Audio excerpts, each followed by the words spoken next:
Hello, नमस्ते। मेरा नाम आशुतोष चौबे है। मेरा selection BPSC TRE 3 6 to 8 math and science के लिए हुआ है। मुझे डिस्ट्रिक्ट रोहतास अलॉट हुआ है।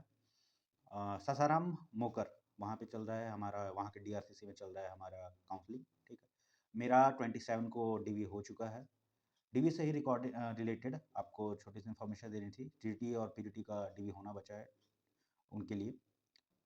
जैसे कि आपने अपना अटेंडेंस बनवाने के लिए जब आप गए, तो अगर मान लीजिए आपके एडमिट कार्ड पे रोल नंबर नहीं लिखा है, आपका खुद का हिंदी इंग्लिश का साइन नहीं हुआ है या फिर इन्विजिलेटर का साइन नहीं है। तो अगर इन्विजिलेटर का साइन नहीं है, तो आपको एफिडेविट बनवाना पड़ेगा, ये तो भाई कन्फर्म है। लेकिन अगर मान लीजिए आपने हिंदी इंग्लिश का साइन नहीं किया है या फिर रोल नंबर फिल भी नहीं किया है, तो होता है कई बार ऐसा, ध्यान नहीं जाता है एग्ज़ाम के अंदर और हम ऐसे बाद में भी फिर ध्यान नहीं देते हैं।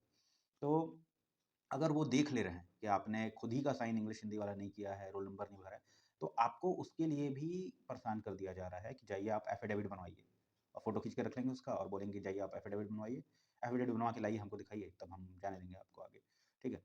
तो अब उसके लिए भी परेशान होना पड़ जा रहा है बच्चों को। तो आप लोग ध्यान दीजिएगा कि आप ले जो अपना रोल नंबर, आपका दोनों इंग्लिश और हिंदी वाली साइन है या नहीं है, वो क्योंकि आपके भाई पक्ष का है, आप आराम से कर सकते हैं, अगर वो देखे नहीं हैं उससे पहले तक। मैं इसलिए बता रहा हूँ कि मेरा डीवी जैसे 27 को मैं बताया, 5th स्लॉट में था, 3:30 से 5 बजे के वाले में। मेरे को एक स्टेशन पे ही लड़का मिला था, उसका डीवी 2nd स्लॉट में था। यूँ कि जब मेरे को जाने का टाइम आया, तो मैं फ़ोन नंबर एक्सचेंज कर लिया था हमने हमने मैं उसको कॉल लगाया और पूछा कि सर कैसा चल रहा है वहाँ पे, सारी चीज़ें हैं, सही-सही हो रही हैं कि नहीं हो रही हैं या फिर क्या और ज़रूरत है जो प्रिंट आउट करवा लूँ मैं? तो उन्होंने बताया कि उन्होंने इंग्लिश और हिंदी की साइन खुद की ही नहीं मारी हुई थी और वो चले गए। अटेंडेंस जब हुआ तो उस समय उन्होंने देखा वहाँ पर और उसका फ़ोटो रख लिया और उनसे कहा गया कि अब आप एफ़िडेविट बनवाइए। वो अदर स्टेट से थे, काफ़ी परेशान हुए और फिर कैसे-तैसे करके वो गए, बनवाए और खुद का स्लॉट भी उनका निकल गया। वो 4th स्लॉट में अपना डीवी करवा पाए।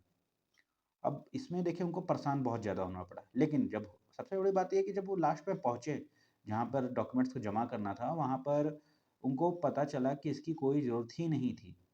ऐसी ऐसा एफ़िडेविट बनाने की ज़रूरत ही नहीं थी क्योंकि ये तो आपने नहीं लिख किया है, आप वहाँ पे भी कर सकते थे। लेकिन वो चीज़ वो वहाँ पे नहीं पता चला जहाँ पे अटेंडेंस चढ़ रहा था या फिर अटेंडेंस बनाया जा रहा था। वो जब डॉक्यूमेंट जमा करने की आई बारी, तब हुआ ये सब चीज़ें। अब वो फालतू कितना परेशान हुए। और वहीं पे एक और लड़का था जो मेरे स्लॉट में मेरे ही आगे लाइन में लगा हुआ था। उसने क्या किया था ना, अपना रोल नंबर नहीं भरा था। तो उसको भी काफ़ी देर से बोला जा रहा था, जो अटेंडेंस जो बना रहे थे उनके द्वारा, कि आप अपना एफ़िडेविट बनवाइए, ठीक है। लेकिन वो लड़का थोड़ा अड़ गया कि नहीं आप करिए, आप मैं जो होगा मैं अंदर अंदर में मेरा डाउटफुल अगर होगा तो अंदर में होगा, यहाँ पर कोई दिक्कत तो है नहीं, ठीक है।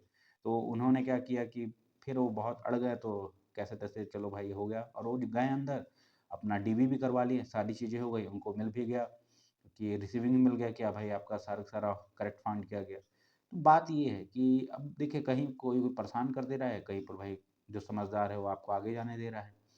तो ये सारी चीज़ें अपने हक की हैं, हम लोग आसानी से इसको कर सकते हैं शुरुआत में ही अगर हमारा ध्यान चल जा रहा है। छोटे से चीज़ के लिए परेशान ना होना पड़े बार-बार। वैसे डीवी बहुत सिंपल प्रोसेस है, अटेंडेंस बनाना है, एक जगह आपको सारे ओरिजिनल चेक करवाने हैं, एक जगह आपको सारा चीज़ें जमा करना है, चेकलिस्ट है, ठीक है? सारी चीज़ों की फ़ोटोकॉपी जमा करनी है, चेकलिस्ट है, चेकलिस्ट के अनुसार अपना अरेंज करिए, ठीक है? और जमा करिए, बहुत आसानी से डीवी हो रहा है।